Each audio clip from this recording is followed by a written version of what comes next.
Apreciados hermanos, es un placer poder saludarlos esta noche. Sean todos bendecidos.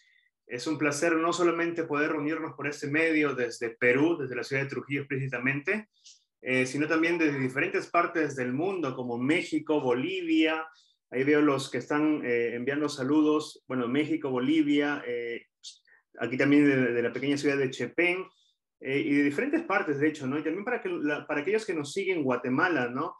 Palestina incluso, todos aquellos que nos siguen también o están conectados a Zoom, y también aquellos que están conectados por Facebook. Es un placer saludarlos y estar con ustedes. Vamos a empezar esta noche. Hemos tenido algunos impases con respecto a la conectividad de Internet, así que no quiero perder más tiempos, y vamos como diríamos aquí en Perú, vamos al grano. Nos hemos reunido esta noche, 30, ¿no? Dirán, ¿para qué el hermano Joel nos está citando el jueves 30 cuando muchos de nosotros estamos quizá de vacaciones, estamos fuera? Bueno, la respuesta es que vamos a estudiar o tener una introducción general a la lección de escuela sabática. Y como ustedes saben, esta lección se centra en el libro de Hebreos. Y yo asumo que a estas alturas ya muchos de ustedes están o tienen en sus manos su lección de escuela sabática, ¿no? Tanto la lección y, para aquellos que quieren profundizar un poco más, su libro complementario, ambos escritos por el doctor Félix Cortés. Ahora, otros también van a preguntarse, ¿no? ¿Quién es Félix Jaid Cortés Valles? ¿De dónde es? ¿Es latino? ¿No es latino? Bien, para quienes no lo conocen, el doctor Félix Cortés es oriundo de México. No tengo conocimiento, pero me parece que es el segundo latinoamericano, al menos en la experiencia en el poco tiempo que tengo como adventista, ¿no? Que escribe una lección de escuela sabática para todo el mundo. Otro creo que es Carlos Esteger, un argentino, que ya escribió hace varios años atrás. Y ahora le toca pues a un especialista, en este caso Félix Cortés, escribir sobre un libro bastante particular para él, bastante querido, apreciado y también enigmático, ¿no? El libro de Hebreos. De hecho, como muchos de ustedes sabrán, sobre todo aquellos que están en México, ¿no?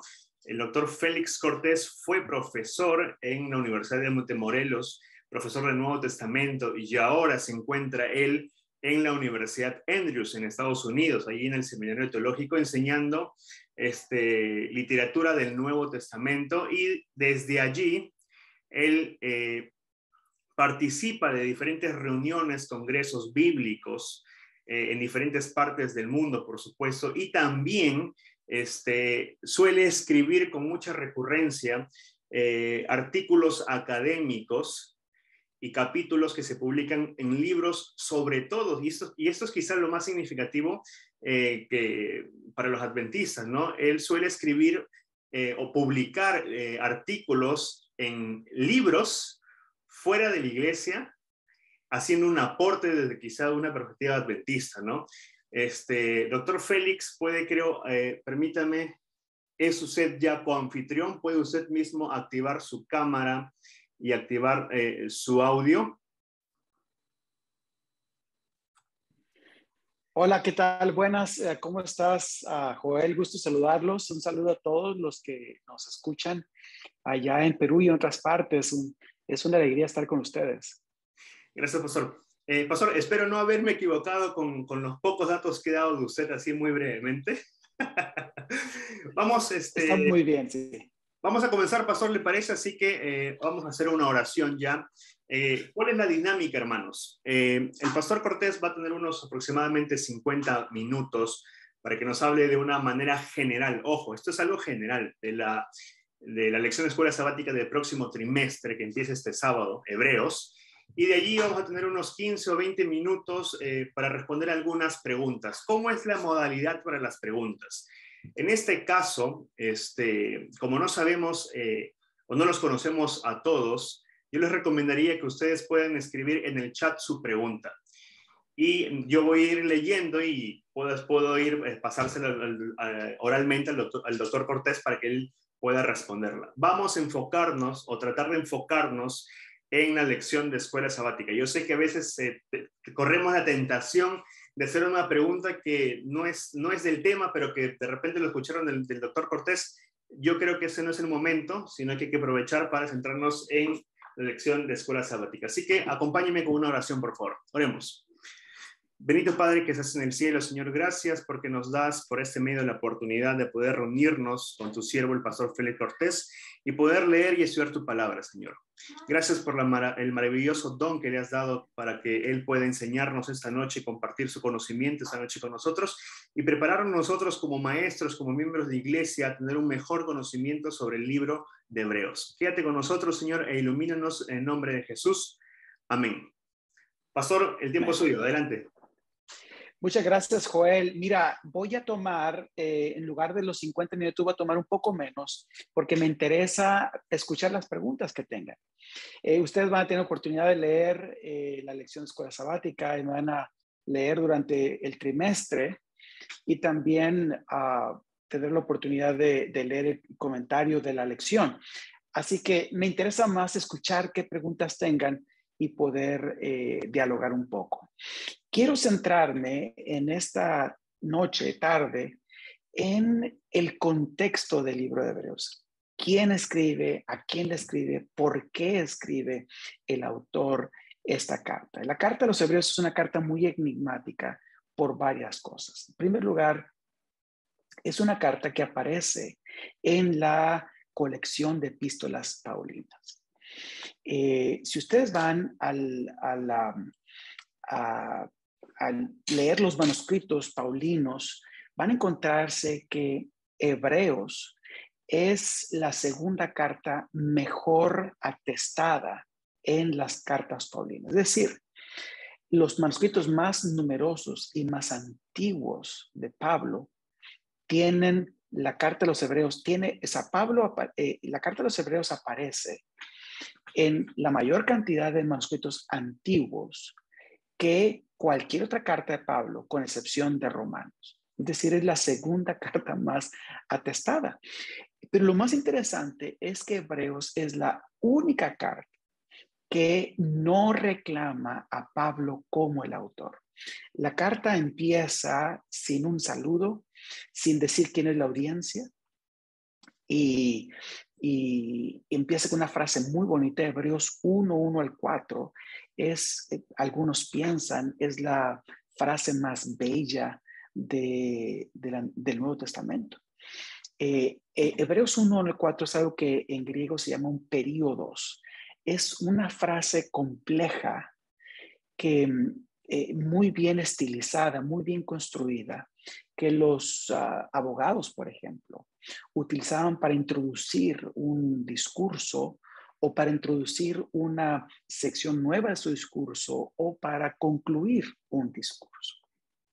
Así que es una frase hermosa y hay varias de esas frases. Por ejemplo, Hebreos 10, 19, 25 es otra de estas frases. Hebreos 9, 6 al 10 es otra de estas frases complejas, bonitas, que introducen secciones muy especiales. Pero sí, Hebreos es un libro enigmático porque no empieza como carta, pero termina como una carta. Está incluida en las epístolas de Pablo, pero Pablo no la reclama como su carta. Ahora, si ustedes voy a compartir mi pantalla. Si ustedes van a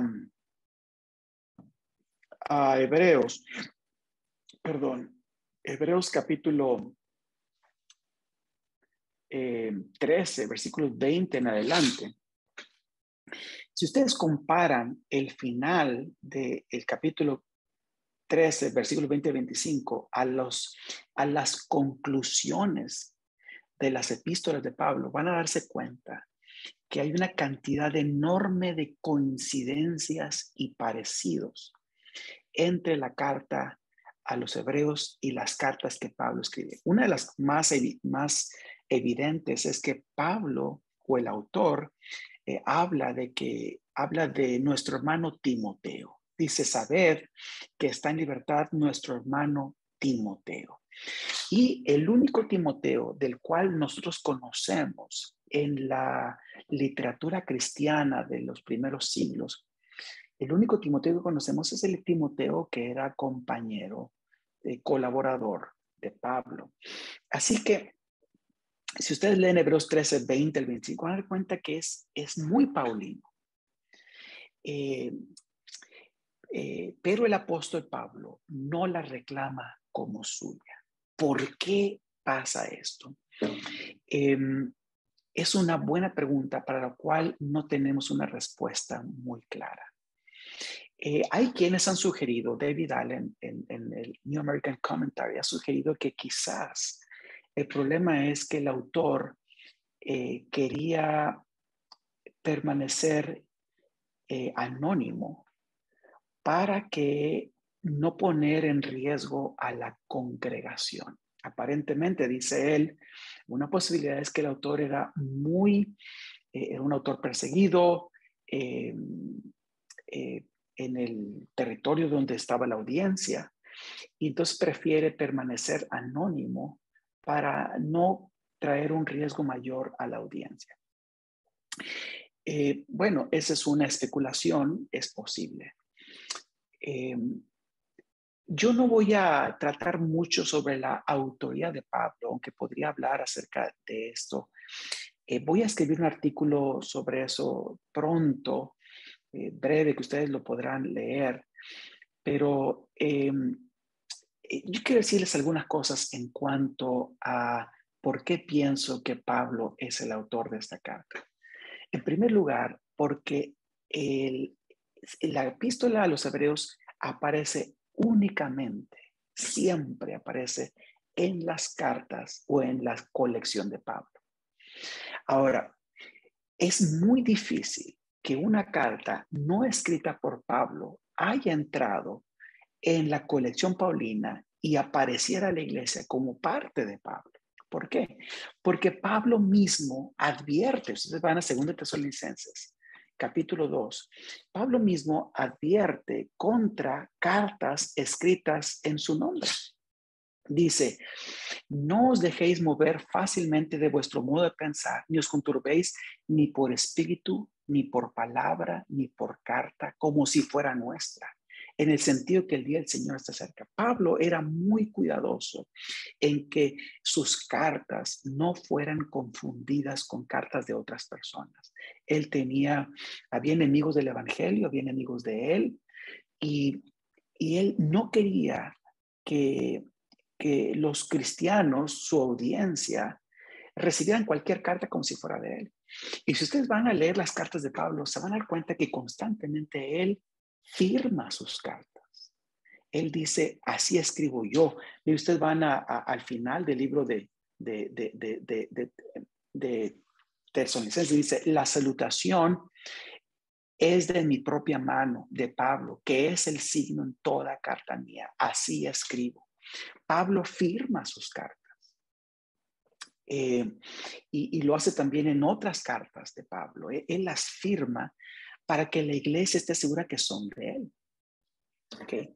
Entonces, es muy difícil que una carta que no sea de Pablo hubiera sido incluida en la colección de las cartas de Pablo.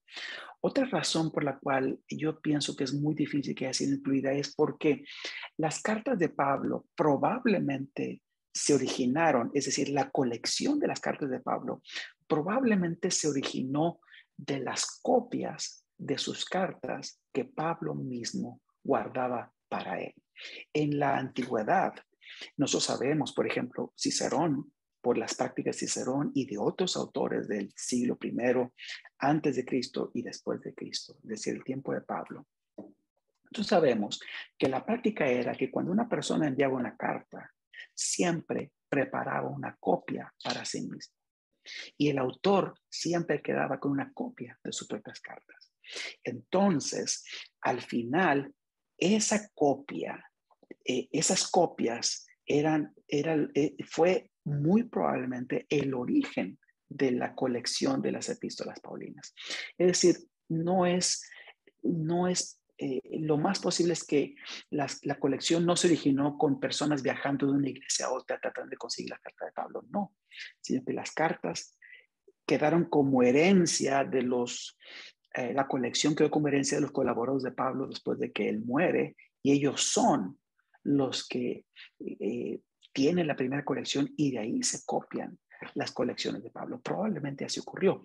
Entonces, ¿quieren saber más sobre esto? Les recomiendo que lean un libro de E. Randolph Richards que se titula El secretario en las cartas de Pablo. Esa es otra razón. Y la otra es que desde el mismo principio, el primer manuscrito que tenemos de Pablo, que es el papiro 46, que es del año 200, alrededor del año 200. Cuando decimos año 200, quiere decir que fue escrito entre el año 150 y el año 250. ¿Okay? Entonces, en el año 200 tenemos este papiro 46.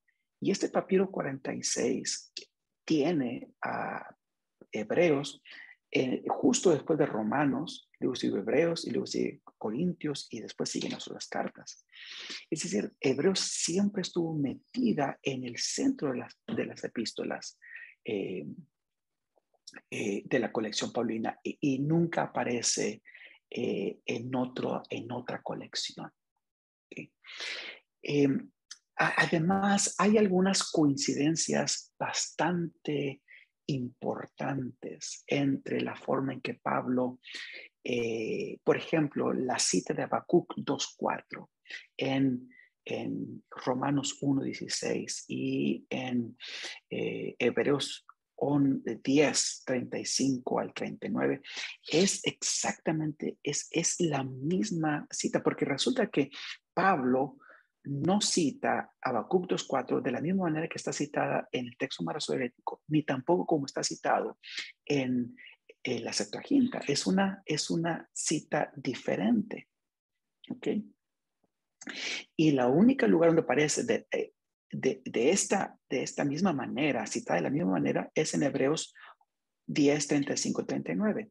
Es la misma forma de citar. Es un asunto muy interesante este. Además, la forma en que utiliza la palabra diatheke en Gálatas 3 y 4 es la misma forma que se utiliza la palabra diatheke, que significa pacto, en Hebreos 9:15 en adelante. Entonces, hay varias razones por las cuales a mí me parece que el autor de la epístola que tenemos es el apóstol Pablo. Ahora, la verdad, con toda certeza, nunca la sabremos, porque la Biblia no lo establece, la Biblia no lo dice. Pero si la epístola fue escrita por Pablo, entonces la epístola fue escrita desde Roma. Si ustedes van a Hebreos, capítulo, vamos a leer, Hebreos 13, versículo 20. Ustedes van a leer más adelante. Vemos versículo 24. Saludad a todos vuestros pastores y a todos los santos. Muy interesante que esta carta le pide el autor, probablemente el apóstol Pablo, le pide a su audiencia que saluden a vuestros pastores y a los santos. Es decir, esta audiencia era un grupo de personas que podía ser distinguido de sus dirigentes, sus pastores, y un grupo de personas que podía ser distinguido de otros creyentes en el área. Es decir, esta es probablemente una congregación pequeña dentro de una ciudad donde hay muchos más cristianos. ¿Okay? Probablemente lo que está ocurriendo. Así que ahorita voy a hablar de quizás quién es la audiencia de Pablo, pero lo que me interesa este pasaje en este momento es esta otra expresión: los de Italia os saludan. Es decir, los creyentes de Italia que están con Pablo, si ustedes van a las epístolas paulinas, se van a dar cuenta que Pablo normalmente cuando escribe una carta a otra iglesia envía saludos de aquellos que están alrededor de él. Eso es característico de sus cartas. Y no solamente es característico de sus cartas, sino en las cartas de los padres los padres apostólicos. Ocurre lo mismo. Los padres apostólicos, cuando escriben una carta a una iglesia, envían saludos de aquellos que están junto con ellos, de los cristianos que los acompañan. Las cartas eran medios también por los cuales los cristianos de una región se unían al autor para desearle bendiciones, desear lo mejor a los creyentes que recibirían la carta. Así que muy posiblemente entonces Pablo está en Roma, en Italia pues, en Roma, y escribe su carta desde Roma a otro lugar. Esto quiere decir que la carta a los hebreos debió haber sido escrita entre el año 60 y 62 después de Cristo, porque en el año 60 el apóstol Pablo llega por primera vez a Roma, que llega preso. Ustedes conocen la historia de su encarcelamiento. Sabemos que Pablo está restringido de alguna manera. Miren lo que dice esta carta. Dice: orad por nosotros en que tenemos buena conciencia y que debamos conducirnos bien en todo. Y más os ruego que lo hagas así para que pueda volver a estar pronto con vosotros.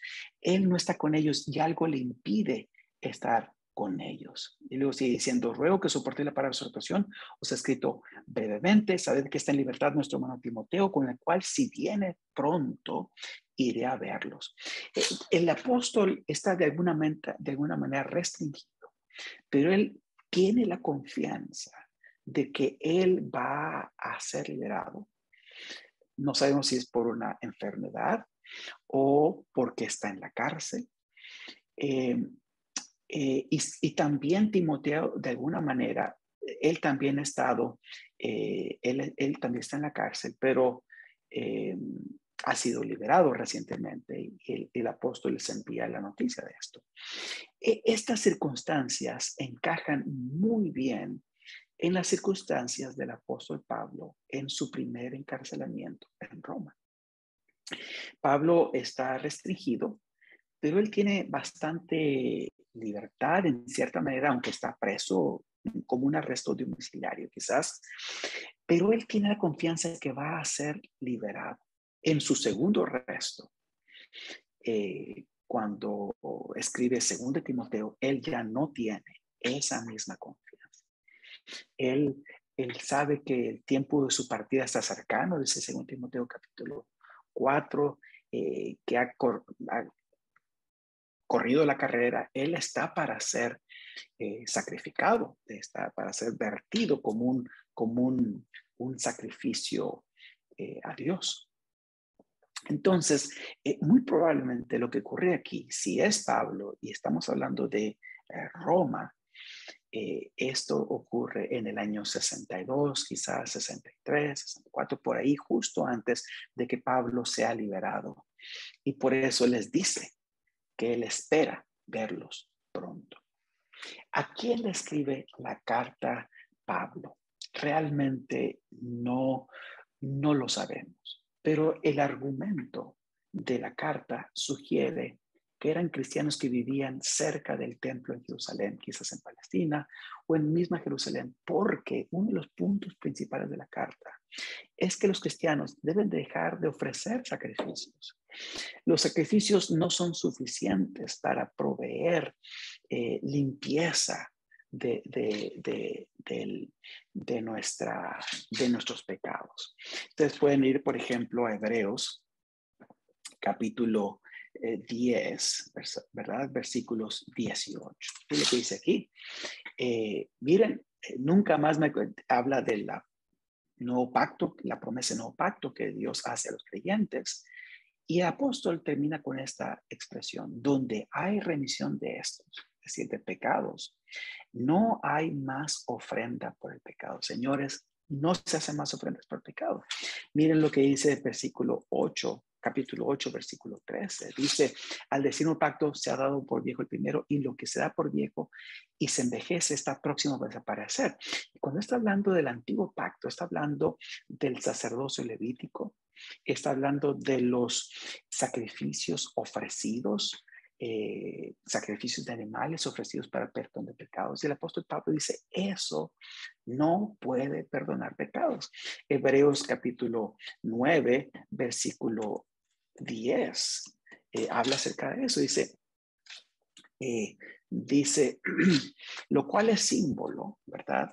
El tabernáculo es símbolo para el tiempo presente, según el cual se presentan ofrendas y sacrificios que no pueden hacer perfecto en cuanto a la conciencia al que practica ese culto, ya que consiste solo de comidas y de bebidas, de diversas purificaciones y ordenanzas acerca de la carne, impuestas hasta el tiempo de reformar las cosas. Es decir, esos sacrificios, esas ofrendas que se presentan, no pueden traer verdadero perdón de pecado. Es lo que dice el versículo 9, versículo 14.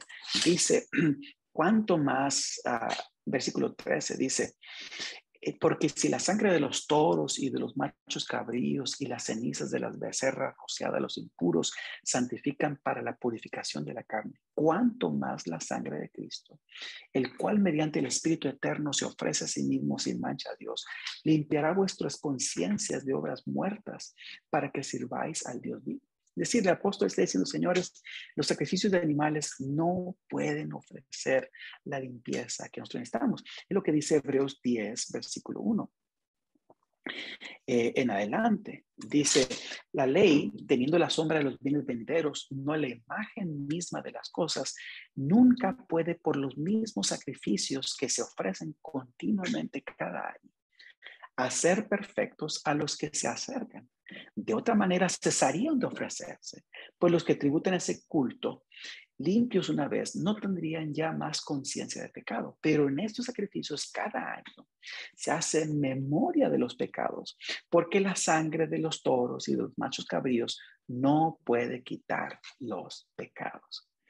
Es decir, el apóstol le está diciendo, probablemente, es decir, el argumento tiene mucho más sentido si está escrito a cristianos que viven cerca del templo y tienen la tentación de ir a ofrecer sacrificios, a ofrecer ofrendas, a utilizar la mediación del sacerdocio levítico en el templo. Hace mucho más sentido allí que una carta escrita a Antioquía o a la Odisea en Asia Menor o alguna iglesia en Macedonia o en otro lugar donde el templo está lejos. Ellos no irían a ofrecer sacrificios a templos paganos. Entonces, el argumento tiene mucho más sentido si se hace a una congregación que vive cerca del templo y tiene esa tentación de seguir ofreciendo sacrificios. Así que el problema de la congregación es un problema de lo que le llamaríamos hoy un problema de doble lealtad. Es decir, ellos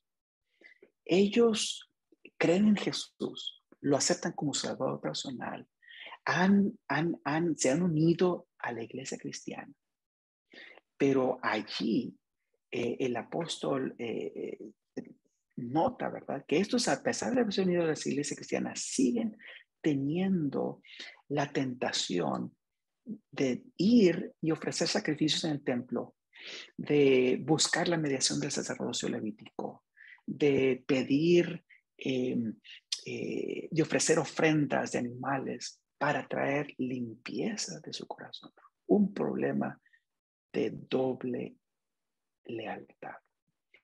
Nosotros sabemos, ustedes leen Hechos capítulo 21, nosotros leemos que justo antes de ir a Roma, Pablo viaja a Jerusalén y es tomado preso en el templo porque la iglesia cristiana, todavía los cristianos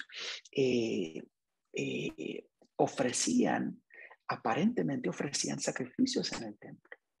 De hecho, los ancianos de la iglesia en Jerusalén le dicen a Pablo que él ofrezca, pague los sacrificios de 4 personas que han hecho un voto probablemente de nazareato, porque incluye el cortarse el cabello. Y le pide a Pablo que él pague los sacrificios de estos cristianos. Y Pablo va al templo, paga los sacrificios de ellos para que sean purificados y termine su voto. Ellen G. White dice en Hechos de los Apóstoles algo muy interesante, que Dios no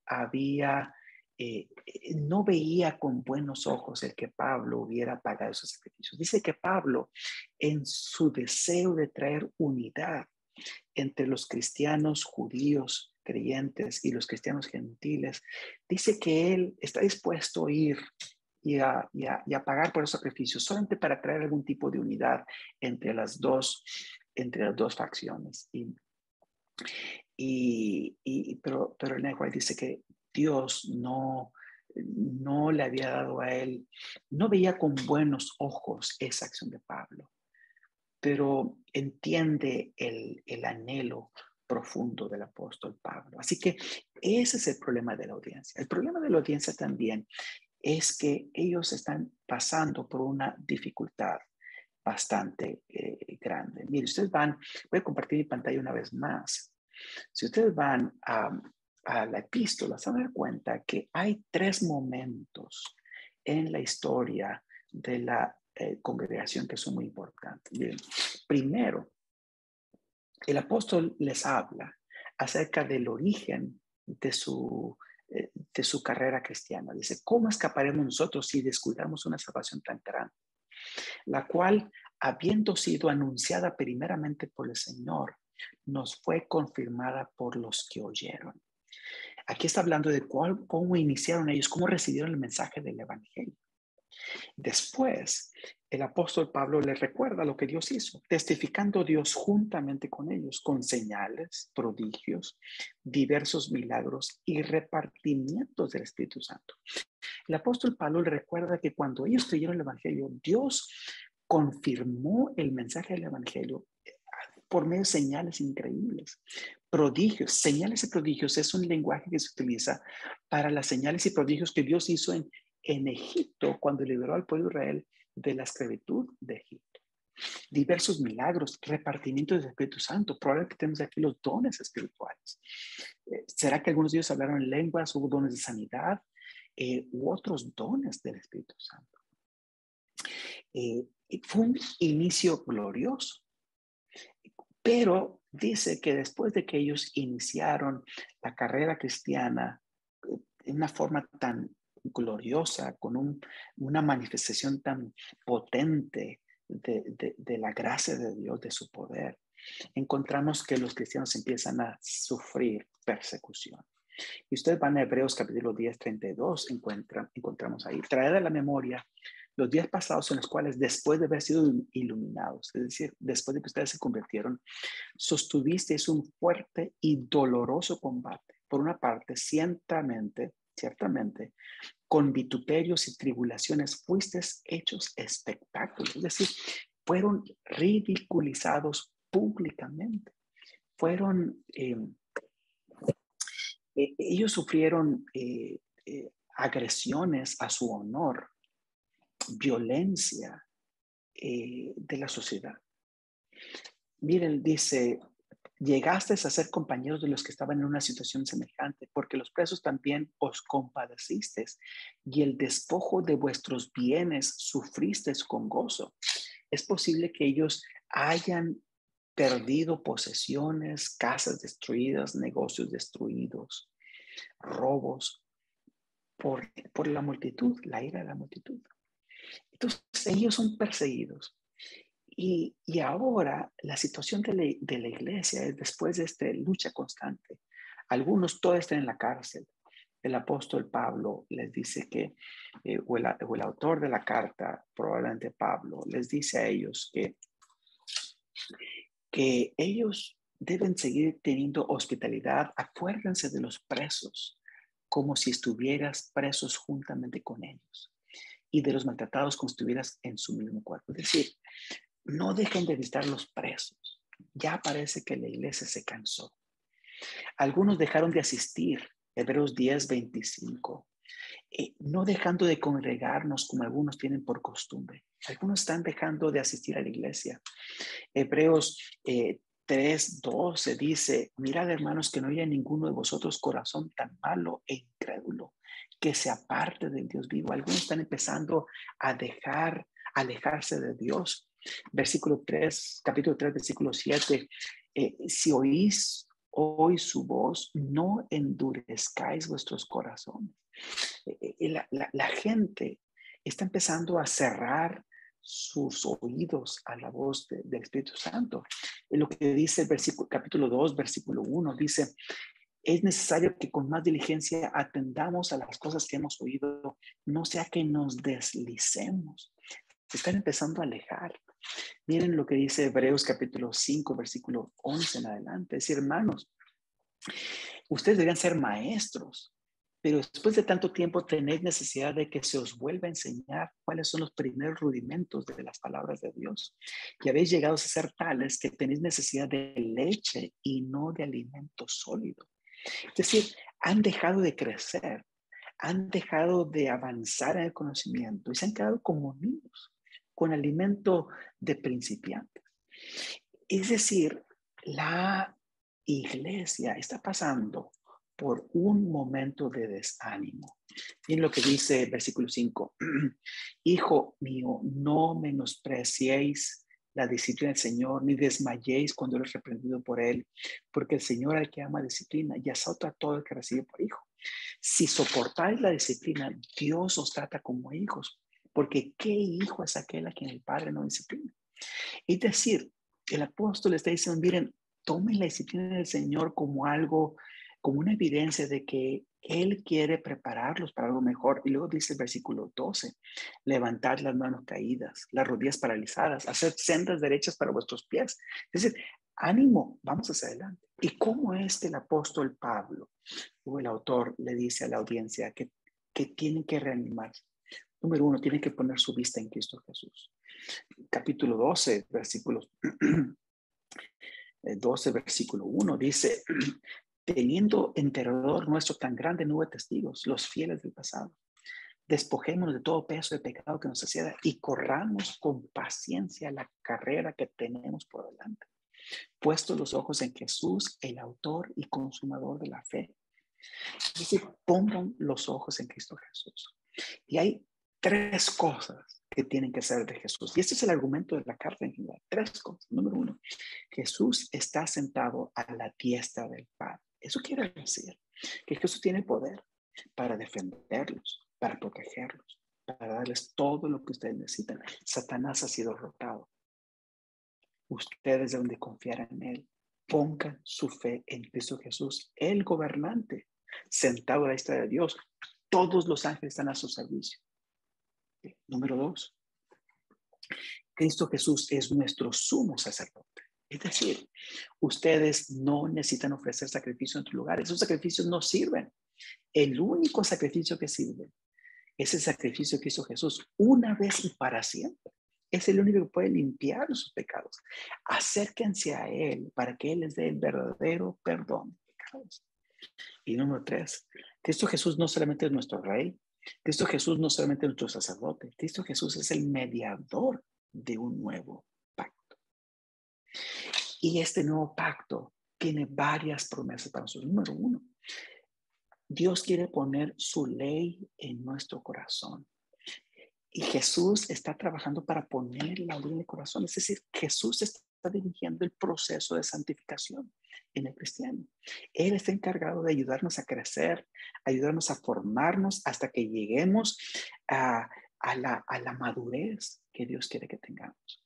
Número 2, el nuevo pacto también promete que Dios perdona nuestros pecados. Número 3, el nuevo pacto promete una renovación de la relación entre Dios y su pueblo. Y esta renovación de la relación entre Dios y su pueblo implica que el pueblo de Dios está protegido, dirigido por Dios. Y otra de las promesas es que nadie dirá conoce al Señor, porque todos me conocerán. Dios está encargado de la evangelización dentro y fuera de la iglesia. Nosotros debemos de colaborar con Él, pero Él es el que finalmente llevará la obra a cabo. Y el apóstol le dice a la iglesia, fijen sus ojos en Jesús. Y recuerden que Él está para hacer estas tres cosas, como rey, como sacerdote y como el mediador de un pacto. Finalmente quiero decirles algo muy importante. El apóstol considera que ellos están viviendo en el tiempo del fin. Si la carta de los Hebreos fue escrita en el año 62, es un año crítico en la historia del pueblo de Israel. Miren, desde que Gaius, es decir, Calígula, sube al trono en el año 37, 38 después de Cristo, los problemas empiezan a ponerse más difíciles para los judíos y para los cristianos. ¿Okay? El año 31, el 31 de agosto del año 37, cuando Calígula sube, en ese día, 31 de agosto, los judíos de Alejandría son azotados públicamente. Son azotados públicamente y hay revueltas y destrucciones de propiedades y negocios judíos. ¿Okay? 2 años después, Calígula ordena al legado de Siria que ponga una estatua de él en el templo de Jerusalén. Es decir, el legado de Siria sabe que esto es una locura, porque los judíos no van a permitir que una estatua pagana sea puesta en el templo de Jerusalén. Imagínense una estatua en el lugar santísimo de Jerusalén. Sabe que eso será la guerra total para los judíos. Y entonces él empieza, a tratar de convencer a Calígula de que no lo haga. Mucha gente trata de convencerlo, judíos y no judíos. El legado de Siria se llama Publius Petronius. Así que él finalmente no lo puede convencer y empieza a llevar a cabo la orden, pero despacito, lo más despacito que él puede. Gracias a Dios, el 24 de enero del 41, antes de que Publius Petronius pueda poner la estatua, Calígula muere. Y en ese momento, Publius Petronius deja el asunto por un lado y se acabó. ¿Okay? Gracias a Dios. Pero es muy posible que Pablo tuviera esto en mente cuando escribe 2 Tesalonicenses, capítulo 2, que hay un poder que quiere sentarse en el templo de Dios como Dios. Es posible que él y su audiencia hayan recordado lo que Jesús dijo, por supuesto, en Mateo 24, pero también lo que había pasado con Calígula unos cuantos años atrás, antes de escribir la carta a los tesalonicenses. Que tenemos eso, pero después encontramos que en el año 41, Claudio, el nuevo emperador, expulsa a los cristianos de Roma. Por causa de unos disturbios tuvieron por un tal Cresto. Los historiadores, algunos piensan que este Cresto es realmente una mala pronunciación del nombre de Cristo y que los disturbios eran por disputas en cuanto a Cristo, Jesús, el Mesías. Y poco después, 46, 48, viene una grande hambre en Jerusalén, en Palestina. Encontramos, Josefo nos dice que hubo muchos falsos cristos. Uno de ellos fue Teudas, que en el año 55, antes, Teudas, mucho antes del año 55, él le dice a su gente que se reúnen en el desierto y que van a ir a conquistar Jerusalén y que el río Jordán se va a abrir. Por supuesto, Cuspius Fadus, el gobernador, el procurador romano, lo derrota y lo ejecuta y exhibe su cabeza en Jerusalén. Pero en 55, 5 años antes de que Pablo llegue a Jerusalén, Pablo llega a Jerusalén quizás en el 59, por allí. Este egipcio se levanta y él invita a la gente a reunirse en el desierto y a ir al Monte de las Olivas y de allí conquistar a Jerusalén. Félix, el gobernador, lo derrota también. A Pablo le preguntan si él es el egipcio, Hechos 21:38, refiriéndose a este falso profeta. En el año 62, justo cuando Pablo está en Roma, probablemente cuando escribe la carta a los hebreos, el sumo sacerdote de ese año aprovecha la muerte del gobernador Porcio Festo, que muere mientras está en el puesto, y entonces acusa a Santiago de ser un quebrantador de la ley y lo apedrean. Eso ocurre en el 62, probablemente el año en que Pablo está escribiendo esta carta.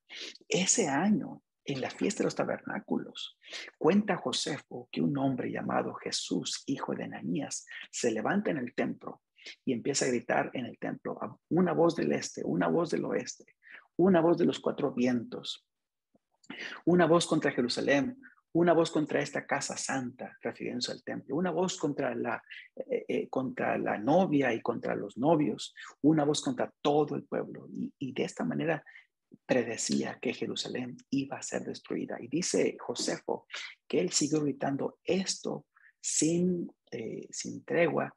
Él siguió advirtiendo la caída de Jerusalén hasta que él muere en el año 69 durante el sitio de Jerusalén. Y dice que nadie lo podía callar a pesar de que fue azotado, fue advertido. Eso era el tiempo en el cual estaban viviendo la audiencia del apóstol, la audiencia de la carta. Es decir, ellos están viviendo en los últimos días de Jerusalén. Y recuerden que los últimos días de Jerusalén para Cristo Jesús es una señal es un tipo, una ilustración del fin del mundo. Entonces, cuando el apóstol dice en estos últimos días, realmente para la audiencia, son los últimos días de la historia de Jerusalén, que es el fin del mundo como ellos lo conocían. El mundo iba a cambiar completamente con la caída de Jerusalén. Por eso, en ese momento, el apóstol escribe, pongan los ojos en Jesús. Recuerden que Jesús es nuestro rey, es nuestro sacerdote y es el mediador del pacto y es la fuente de todo lo que necesitamos. Por eso la carta es tan cristocéntrica. Cristo es mejor que cualquier otra cosa, que cualquier institución del Antiguo Testamento pudiera ofrecer. Todas las instituciones del Antiguo Testamento apuntaban hacia el cumplimiento glorioso de las promesas de Dios en Cristo Jesús. Voy a terminar ahí, creo que me lleve más de los 30 minutos, pero mucho más de los 30 minutos, pero gracias por la oportunidad. Joel, las preguntas, sí. Pastor, gracias por esa introducción. Definitivamente, Hebreos es una carta donde su contenido es tan rico que decirlo todo en una lección o en una hora también es algo difícil, ¿no? Pastor, miren, la última vez que se escribió una lección, que recuerde que se escribió una lección sobre Hebreos, me parece que fue Gerhard Müller, donde se enfocó en temas sobre el santuario. Allí él no, por alguna razón, él no precisó la autoría con respecto a esta carta. Y bueno, también han pasado varios años ya desde aquel entonces. Hoy podríamos tener más evidencias de lo que usted ha presentado para decir que Pablo realmente es el autor de esta epístola. Mira, esa es una de las preguntas más, por alguna razón a los adventistas les interesa mucho esa pregunta, ¿verdad?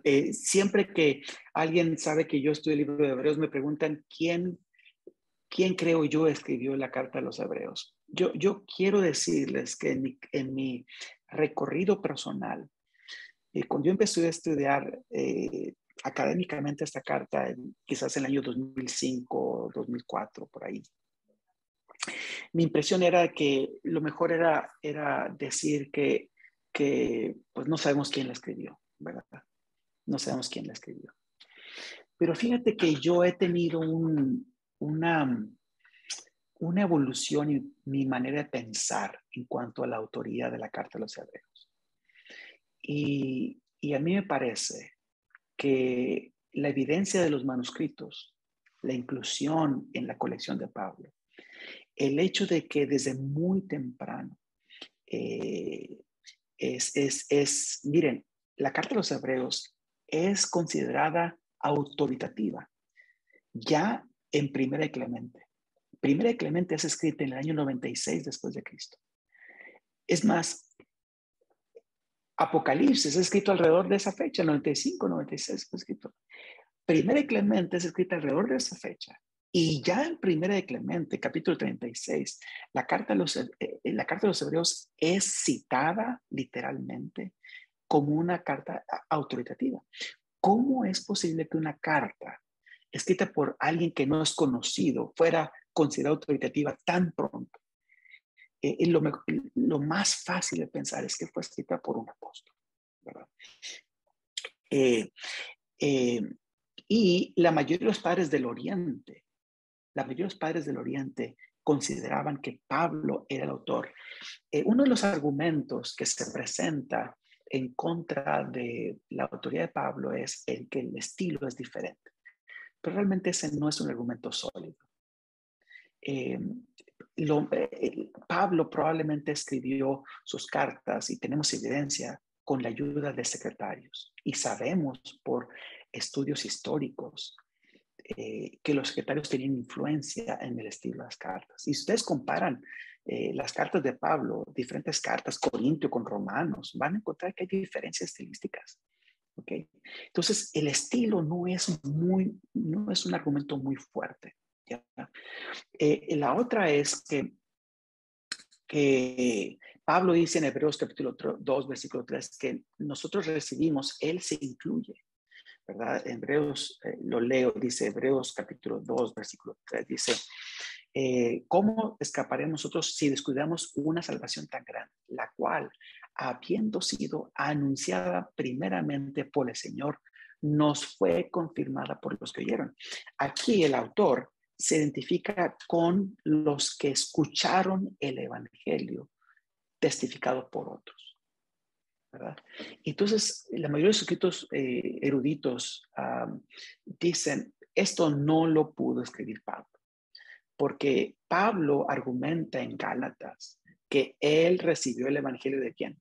De Dios. Lo recibió por revelación divina, y él pelea por eso. Pero saben ustedes que realmente no es ese versículo, no es un versículo tampoco tan sólido, porque Pablo también dice en 1 Corintios 11, 26, yo os digo lo que recibí, que lo que yo también recibí, que la noche que Jesús fue entregado comió pan, etc. Él habla de lo que él recibió también. Pablo recibe el evangelio por revelación divina, pero Gálatas capítulo 2 dice que también él va a Jerusalén para platicar y conferenciar con Pedro, Santiago y Juan, que confirman la verdad que él ha recibido. Entonces, Pablo claramente puede haber escrito un pasaje como Hebreos capítulo 2, versículo 3. Entonces, no son argumentos muy sólidos. Y el argumento para mí más sólido tiene que ver con la inclusión en la colección de las epístolas paulinas, número 1, y número 2, de que Hebreos capítulo 13, versículos 20 al 25 es evidentemente paulino. La cantidad de paralelos que existe entre Hebreos 13, 20 al 25 y las cartas de Pablo es muy grande. Entonces, esos son los argumentos que para mí son muy, muy fuertes, ¿verdad? Nunca lo sabremos porque la Biblia no lo asevera, ¿verdad? Sencillamente la Biblia no lo dice, bueno, siempre quedará esa duda.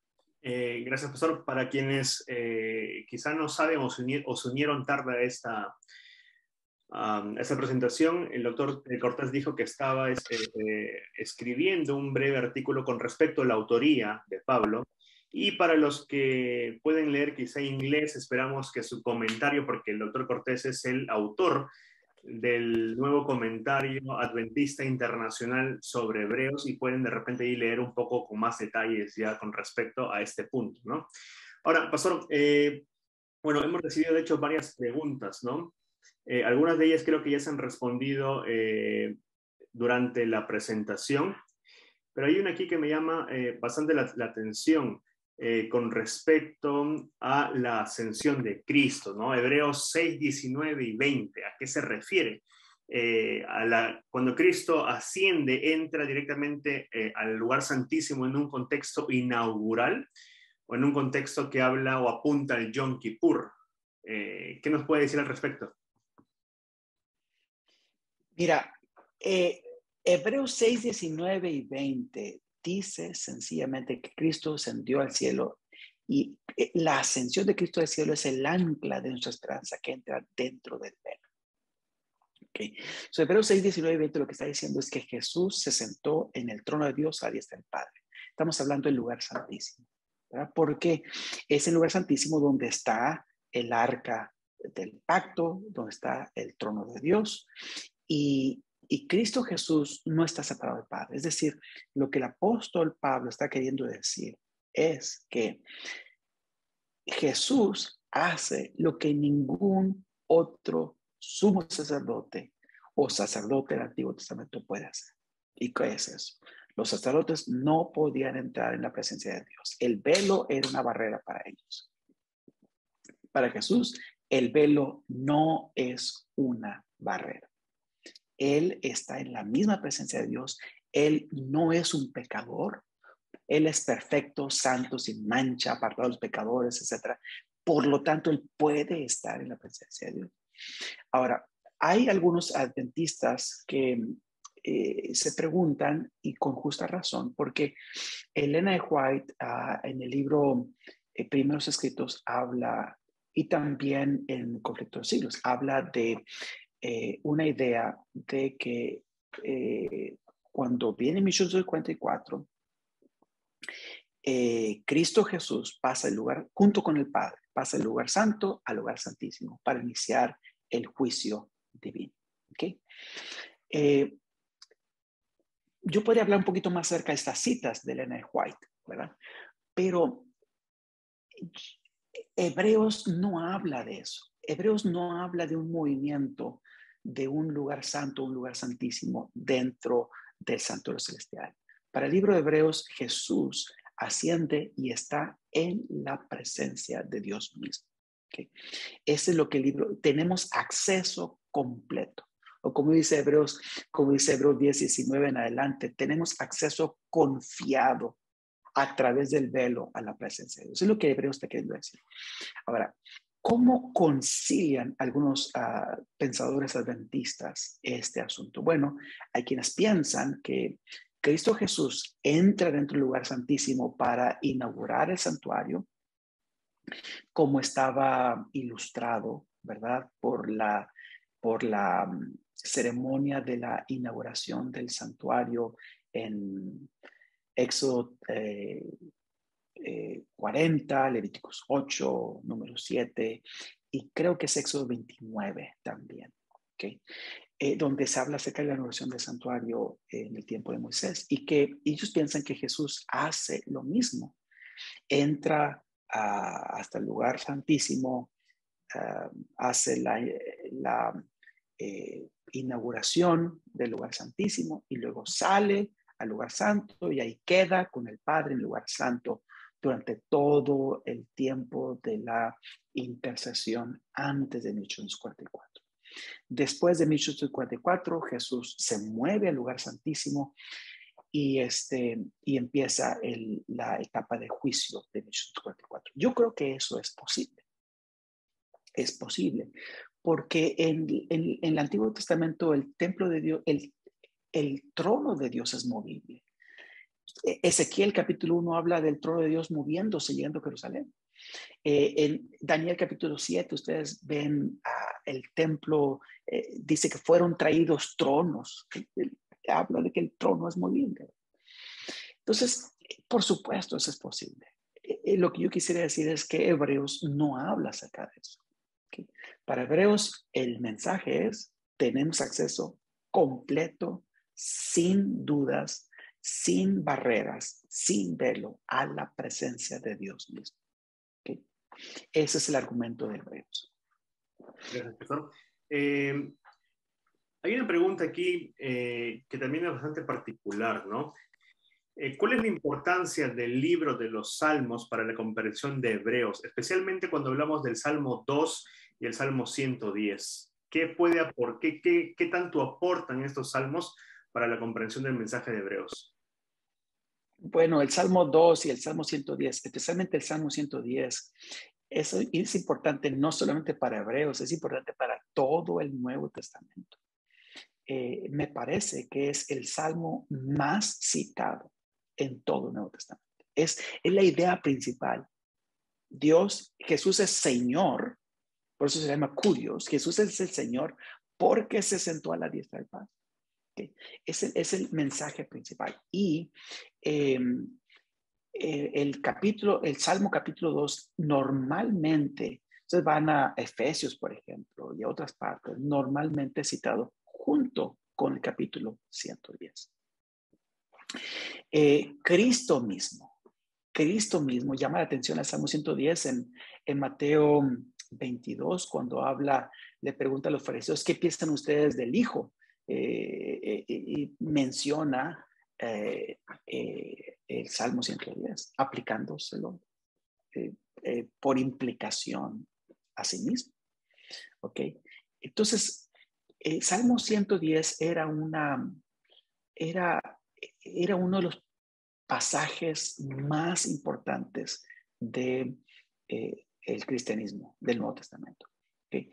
Y en el libro de Hebreos es el pasaje central. La idea es que tenemos al sumo sacerdote que sentó a la diestra del Padre, de la majestad en los cielos. Hebreos capítulo 8, versículo 1. También debo decir que si ustedes quieren, esta pregunta es una pregunta un poquito académica.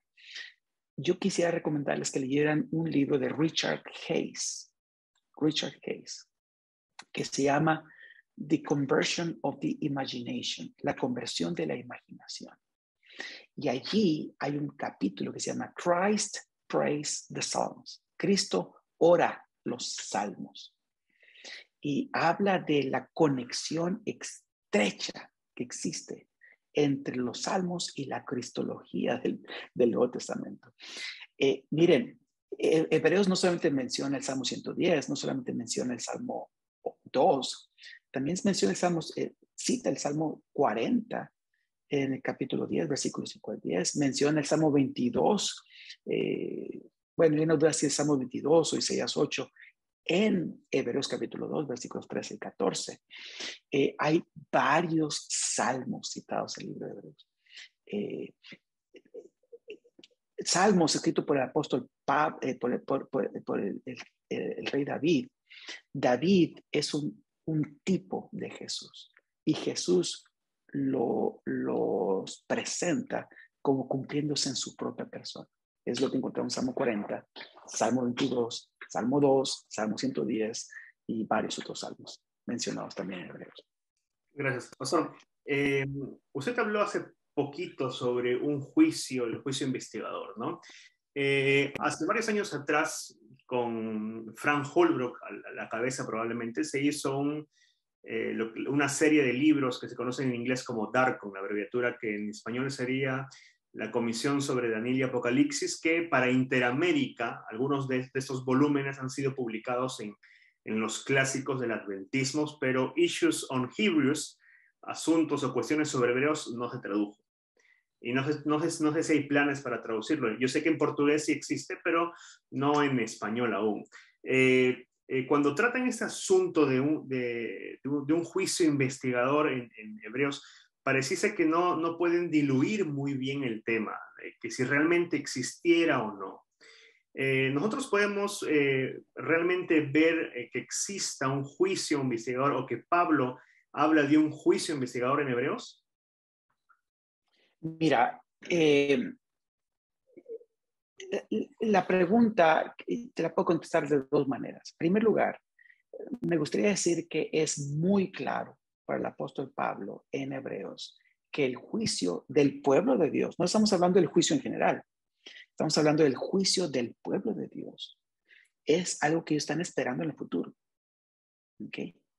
Entonces, el juicio investigador recuerda que su objetivo, su enfoque es los que están en el libro de la vida y su enfoque es el pueblo de Dios. Entonces, cuando el apóstol Pablo habla acerca de un juicio futuro, lo habla, por ejemplo, en Hebreos capítulo 2, versículos 1 a 4. Hebreos 10, 30 y 31 habla de un juicio futuro. Hebreos 12, 25 a 29 habla de un juicio futuro. Hay varias. Hebreos capítulo 10, 25.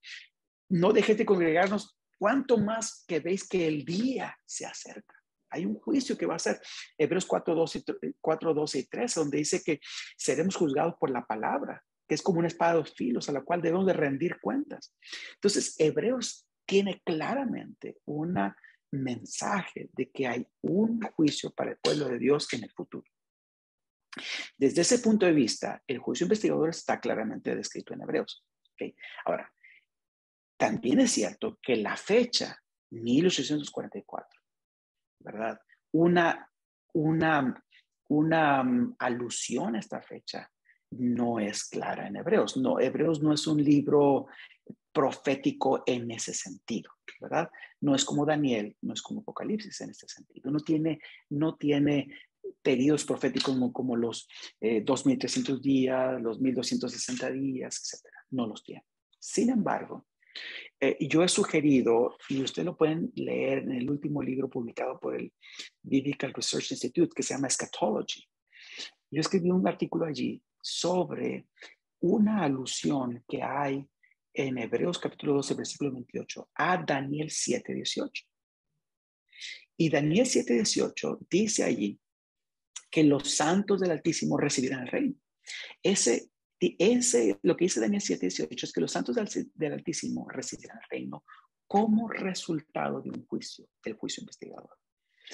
Y lo que dice Hebreos capítulo 12, versículo 28 es que nosotros vamos a pasar por un juicio, va a haber un shaking, va a haber ¿cómo lo dice en español el libro de Hebreos? Los cielos y la tierra serán conmovidos. Es una imagen de juicio. Y después de eso dice, nosotros los creyentes recibiremos un reino inconmovible. Y yo he sugerido que este reino inconmovible es una alusión a Daniel capítulo 7, 18 y del juicio investigador. Así que yo creo que sí existe una alusión a Daniel capítulo 7 en el libro de Hebreos. Gracias. De hecho, para quienes se preguntan un poco más de ese asunto, este es un tema que va a ser tratado dentro de la lección, en la lección número 12, ya casi el final, y también ha escrito el pastor Cortés en el libro complementario, ¿no? En este libro de aquí. Bueno, la tapa para Interamérica cambia, me parece, es ligeramente diferente, pero está allí. Y también para los que quieran ahondar un poco más, ese artículo con respecto a lo que menciona el doctor Cortés está saliendo en la revista teológica de la Facultad de Teología de la Universidad Peruana Unión, si es que ya no salió, porque ya entramos en vacaciones y nos desconectamos un poco de todo, ¿no? Pastor, otra consulta. Hebreos 3 habla de un reposo. Y hay mucho debate en este asunto porque dicen que este reposo apunta directamente al sábado. ¿Es esto así o hay quizá otra alternativa más que no viole quizá algún principio bíblico clave, qué sé yo, dentro de la epístola? A mí me parece, bueno, el sábado es un elemento muy importante. El séptimo día de la semana es un elemento muy importante, o reposo sabático del séptimo día de la semana. Es un elemento muy importante del capítulo 13 de Pedro 4. Pero lo que me parece que está ocurriendo es que el autor, el apóstol, está utilizando el sábado en Hebreos capítulo 3 y capítulo 4 como un símbolo de los beneficios de la salvación que Dios quiere ofrecer a sus hijos. Por eso, si se van a Hebreos capítulo 4, van a encontrar que el reposo podemos entrar hoy, pero también podemos entrar en el futuro. Es decir, se habla del reposo a veces en presente, a veces en futuro, porque está hablando del reposo como una realidad espiritual hoy y de una realidad física en el futuro. Y el sábado es el símbolo, es la forma que quizás puedo decirlo, es el símbolo de ese reposo hoy y de ese espiritual hoy y del reposo completo, físico, personal en el futuro. ¿Okay? Ahora, eso tiene mucha implicación, porque si el sábado es el símbolo de la salvación, quiere decir que el sábado seguía teniendo una vigencia muy importante para el pueblo de Dios en la carta de los Hebreos. ¿Okay? Y si ustedes van a Hebreos capítulo 10, 25, no dejando de congregarnos. ¿Cuándo se congregaba esa audiencia? ¿Cuándo se congregaban? Si el sábado es el símbolo de la salvación presente y futura, ¿cuándo creen ustedes que se congregaban la audiencia del libro de Hebreos? Pues muy probablemente se congregaban el sábado, ¿verdad? Y yo creo que es lo que está ocurriendo allí. Así que así es como yo sugiero. Bueno, Elena de White, si ustedes van al comentario bíblico adventista, tomo 7, ella dice que el reposo del cual se habla allí es en Hebreos capítulo 4 es el reposo de la gracia. ¿Okay? Es el reposo que obtenemos cuando nos entregamos a Cristo Jesús y entramos en ese reposo espiritual, reposo que viene como resultado del perdón de pecados, de la seguridad de que tengo acceso a Dios, de que estoy en paz con Dios, de que mi relación con Dios se ha renovado. Ese es el reposo del cristiano hoy. Pero este reposo es solamente el inicio de algo que se completará, se culminará en el futuro cuando Cristo Jesús venga, cuando lo podremos ver a Él cara a cara. Gracias, pastor. 3 últimas preguntas ya para ir cerrando. Cada vez llegan más, pero el tiempo nos gana. Yo sé que tiene su Biblia allí a la mano, en digital. Vamos a Hebreos 6 y lo voy a leer para que la audiencia también pueda sepa un poco más del contexto, ¿no? Hebreos 6, versículo 4 en adelante dice lo siguiente: es imposible que los que una vez fueron iluminados, gustaron del don celestial, fueron hechos partícipes del Espíritu Santo y asimismo gustaron de la buena palabra de Dios y los poderes del mundo venidero, y recayeron, sean otra vez renovados para arrepentimiento. Los versículos 4 al 6. Este versículo, o Hebreos quizá en su contexto mediato y general, apuntaría a la teoría o a este concepto de una vez salvo, siempre salvo.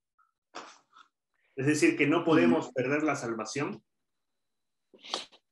Bueno, este pasaje completamente negaría eso, ¿verdad? Porque el pasaje claramente está hablando de que aquellos que fueron iluminados, refiriéndose a los que se convirtieron, a los que gustaron del don celestial, gustaron del Espíritu Santo. Está hablando el versículo 4 y el versículo 5 están hablando de una conversión completa del cristiano. Pero dice que a pesar de que el cristiano se haya convertido completamente, está en peligro, puede estar en peligro de negar a Dios. Nadie está más allá de la decisión de alejarse de Dios.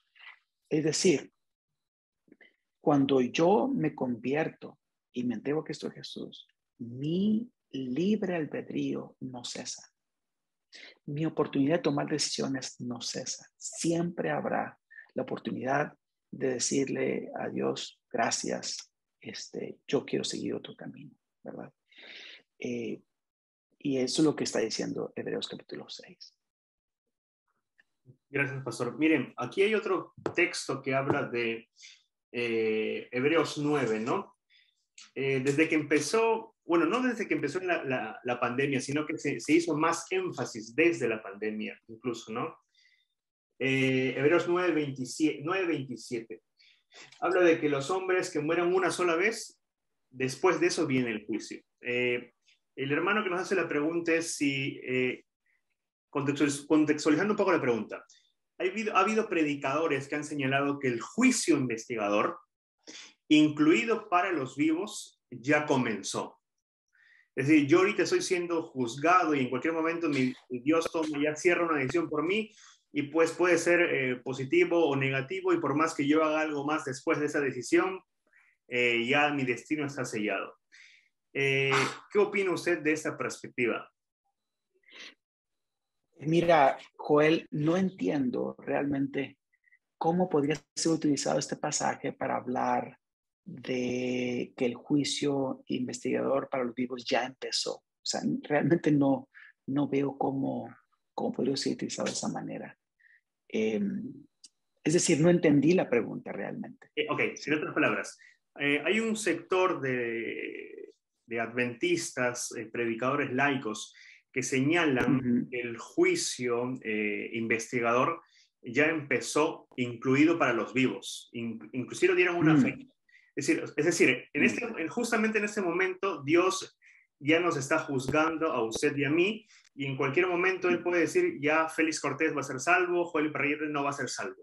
Y yo voy a seguir viviendo, pues, aun cuando Dios ya determinó mi salvación.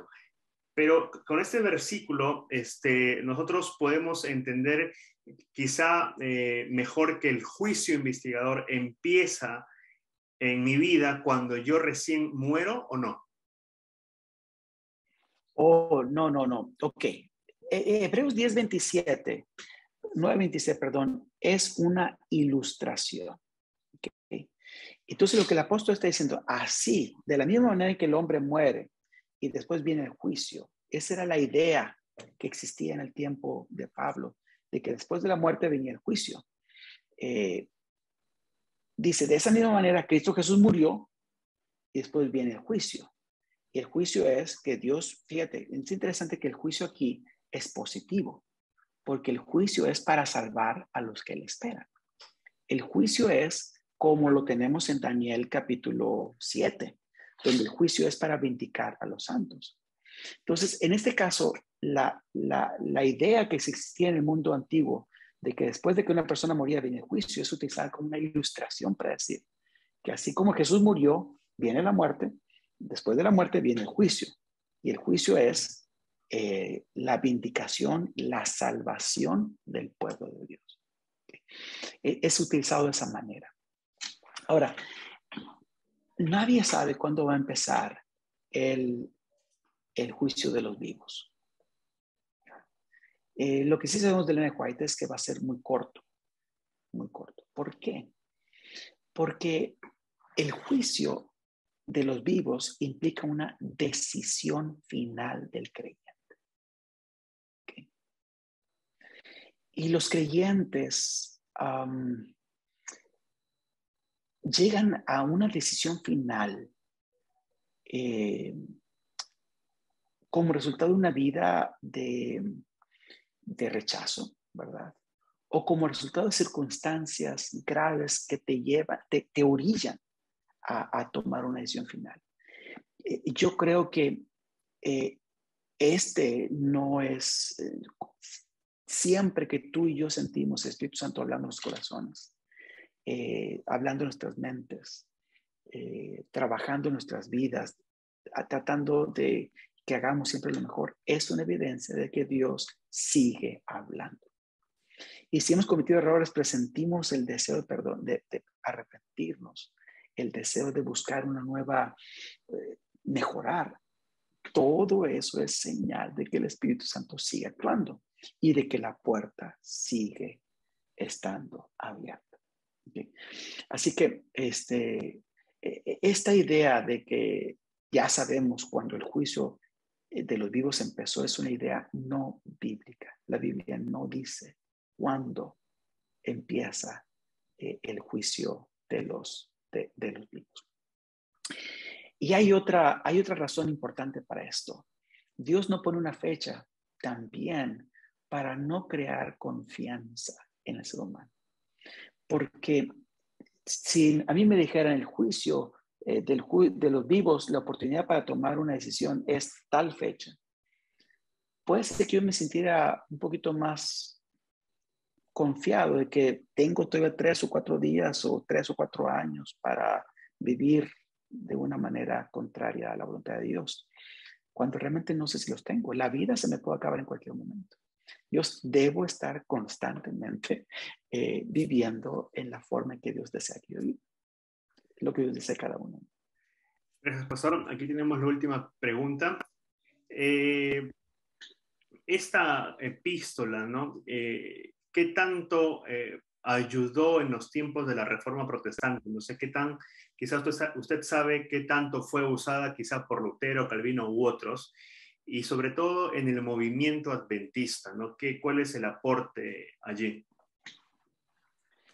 Bueno, en el movimiento protestante, una de las ideas importantes del movimiento protestante fue el sacerdocio de todos los creyentes. Y la idea de que todos los creyentes son sacerdotes está, por supuesto, en 1 Pedro 2:9, pero tiene una fuerza muy grande en la epístola de los Hebreos. En la epístola de los Hebreos nosotros somos la casa del sumo sacerdote, es decir, somos sacerdotes de la casa del sumo sacerdote y tenemos acceso y ofrecemos sacrificios a Dios. Hebreos capítulo 3, versículos 15 al 16. Ofrecemos sacrificios de Dios de alabanza, de acción de gracias, de confesión de su nombre, de buenas obras. Entonces, la idea del sacerdocio de todos los creyentes es muy importante para el protestantismo y encuentra su mayor apoyo en el libro de Hebreos. ¿Okay? Para los adventistas, el libro de Hebreos es muy importante porque el libro de Hebreos apunta a Cristo Jesús como nuestro sumo sacerdote. Y recuerden que nosotros entendemos que Cristo Jesús ascendió al cielo para interceder por nosotros como nuestro sacerdote. Y que de acuerdo que a la profecía de Daniel 8, Daniel 7, este ministerio de Cristo Jesús tiene una segunda etapa una segunda fase que inicia en 1844. Este sacerdocio de Cristo, este ministerio de Cristo Jesús es descrito en la epístola de los Hebreos. Y por esta razón, por la descripción de Cristo Jesús como sumo sacerdote, la epístola de los Hebreos fue muy importante y es muy importante para el adventismo. También es cierto que la epístola de los Hebreos ha sido fuente de crítica teológica también por adventistas que han dejado la fe. Así que el libro de Hebreos es un centro de batalla. Si alguien quiere analizar con más profundidad la teología de la ascensión de Cristo Jesús al cielo en la epístola de los Hebreos, yo les animo que lean un libro que publiqué, se llama Within the Veil, dentro del velo, la ascensión de Cristo Jesús al cielo, en el velo que está, de hecho en estos días está en barata por Fontes Press. Lo pueden adquirir, pero también le recomendaría, por supuesto, el libro de Hebreos en Darkon, ¿verdad? Darkon. Libros de Frank Holbrook, Jesús como nuestro sumo sacerdote, y un libro que va a venir pronto sobre el santuario del Dr. Richard Davidson, que va a ser publicado por el Biblical Research Institute.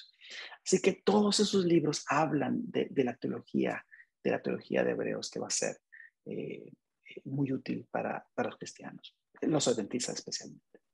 Gracias, pastor. De hecho, un paréntesis aquí. Aquellos que puedan y tengan la oportunidad, sobre todo los que pueden leer inglés, ¿no? Aprovechen, vayan a Fontes Press. El libro del doctor Cortés está solamente, si no me equivoco, a $3, moneda peruana, creo que 15 soles, lo que cuesta un almuerzo en Perú. Así que aprovechen porque sería una buena oportunidad para que ustedes puedan adquirir una copia en digital, por supuesto en EPUB, de este libro y puedan profundizar un poco más lo que el doctor Cortés dice la lección de escuela sabática y también lo que he compartido esta noche con nosotros. Pastor, gracias por su tiempo, estamos realmente agradecidos con usted, sé que está de vacaciones y quizá lo hemos incomodado un poco, pero creo que todos nosotros hemos sido bendecidos esta noche con su presencia. Le agradecemos también, para aquellos que no tienen los nombres del libro del Pastor Cortés, pueden ir a su Facebook. Ahí está, ahí él lo ha compartido y ahí pueden adquirirlo en un link directo. Pueden compartir, pueden ir directamente y comprar ese libro allí. El libro de Richard Davidson debe estar saliendo por Amazon Kindle esta semana que viene. Y los otros libros, bueno, ya están disponibles en las librerías de Yatpa, si es que no me equivoco. Pastor, gracias una vez más por su tiempo, que nos puede dirigir ya en oración para terminar, por favor. Claro. Padre Celestial, gracias por tu compañía, que nos permite que estés con cada uno de nosotros al estudiar el libro de Hebreos. Permite que nuestra confianza en ti pueda fortalecerse, que podamos tenerte en nuestra mente como nuestro sacerdote, nuestro Señor, y también el mediador que hace disponibles para nosotros todas las bendiciones del pacto para nosotros. Padre Celestial, bendice a cada persona presente en las dificultades que puede enfrentar.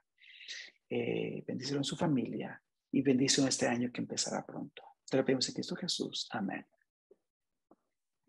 Amén. Muy bien, hermanos, hemos llegado al final. Gracias por todo y gracias por habernos acompañado. Doctor Cortés, que pase un feliz año también para todos ustedes. Hasta la próxima. Nos vemos. Bendiciones.